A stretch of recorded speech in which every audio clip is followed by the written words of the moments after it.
Page 56 in church. This is a hymnal type thing. Sort of sounding like an organ, actually.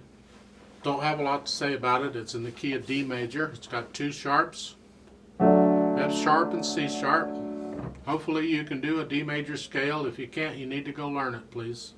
I guess, well, let's talk about it a little bit. I'll point out a few things here. Starting with the right hand. Right at the beginning, you have the D F sharp. Now, the D is a whole note. You're going to hold it down for the whole measure while you're playing the two quarter notes in the right hand. Play it legato. Third measure over, it's another whole note on the B.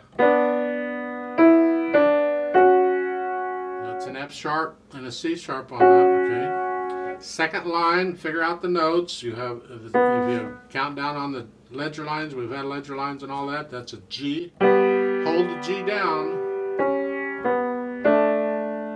Thumb on the A in the second measure of the second line. Then here,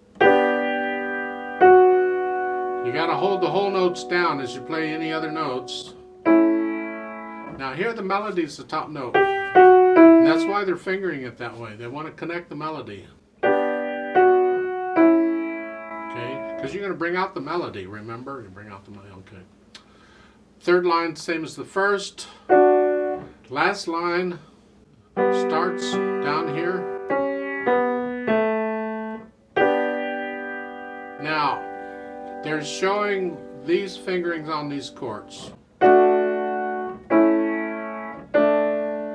And then the amen at the end. The amen at the end, because you got the double bar lines like a different section, it's like a coda or just a little tag at the end.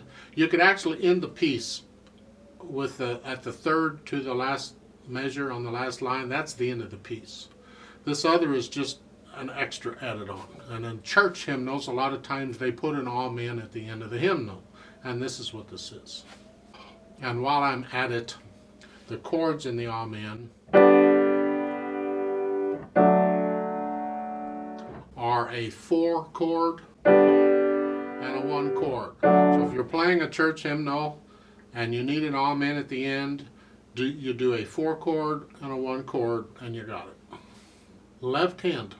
You're starting out with 5-1 at the beginning. I recommend for the next measure you do a 4-1. You can cross over the little finger to get the fourth finger on the C sharp, and then a 5-2,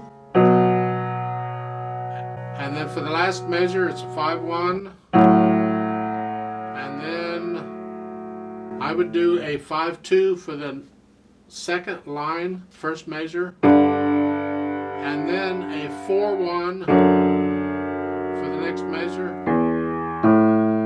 And same thing, I'll just keep going in a similar fashion.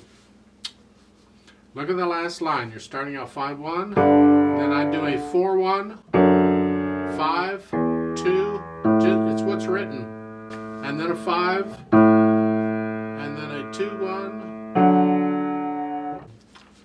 Now the whole thing is pedaled, and that's the whole idea of this. Is the previous page, they're introducing you to legato pedaling or overlapping pedaling, and they simplify it a little bit too much in my opinion, but I want to explain it to you. With overlapping pedaling, the pedal lags behind the hands. It overlaps the hands slightly.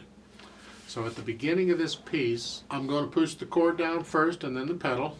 And the pedal comes down immediately after, okay? It's just a split second after. It almost looks like it goes down at the same time. It's not. Then we'll play the notes in the next measure. I'm going to lift the pedal up after I play the notes. And I will put the pedal right back down. See, in the book, they're telling you to put the pedal down on beat 2. I'm telling you, put the pedal down immediately. It's just up and down. You don't have to be real quick about it. It's just up and down. It's a nice, comfortable up and down. So the first couple of measures. Going on.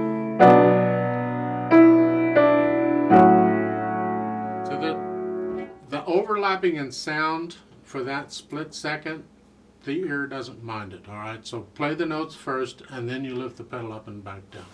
And that's what they're doing throughout this whole piece. That's what the marking is when you have a line and a little pulse thing. That's up and down. They don't put the pulse where you up and down. They just put it at the beginning or on the beat. You're supposed to do it slightly after the beat. All right, you lag it. You overlap the sound just a little bit. And that's how we're going to do all until you get down to the bottom when you at the last two measures. See, that doesn't have a pulse, that's split. So now we want a little bit of silence. It's like a different phrase. So the last three measures would be this, I guess. And then I'm going to lift the hands and the pedal at the same time. So I get silence before I play the last two measures. And then at the end, the hands and the pedal all come at the same time. And everybody's happy, yay, okay. 4/4 time, let's try this out. Just put your hands where they go and your foot's on the pedal. I'll give us 4 counts. 1, 2, ready, go.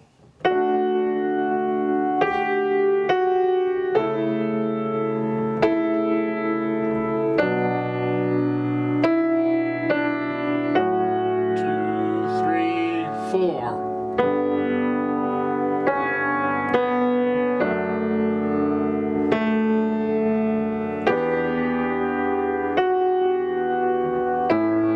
2, 3, 4.